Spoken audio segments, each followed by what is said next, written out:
In the dawn age of Westeros, before the coming of man and the raising of castles and cities, there were only the children of the forest. Little is known of them now, but it is said they were small in stature, dark and beautiful, and no taller than children when grown to manhood. They lived in the depths of the forests and hidden villages, crannogs and caves. They hunted with weirwood bows and armed themselves with blades of obsidian. Their wise men were called green seers and were possessed of a powerful magic.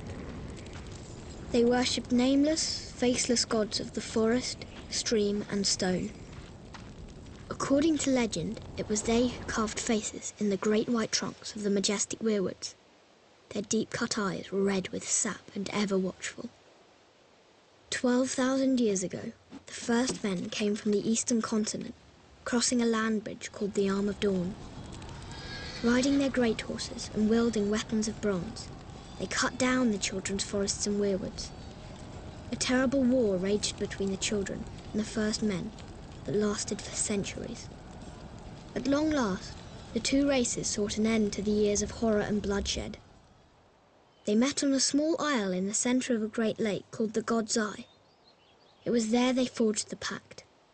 The first men would be granted dominion over the coastlands, the mountains, the high plains and the bogs, but the deep forest would forever belong to the children, and no weirwood tree would ever again fall to man's axe.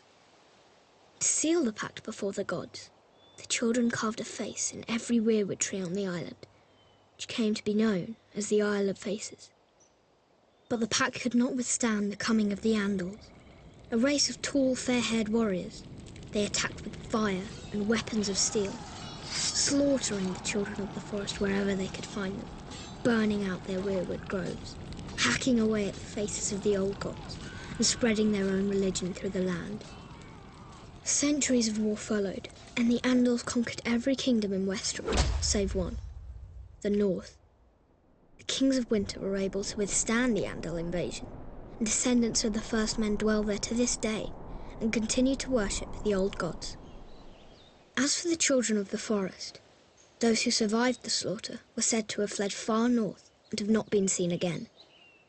Most assume they're long dead, and some don't believe they ever existed. They live on only through song and legend, and in the faces of the weirwood trees.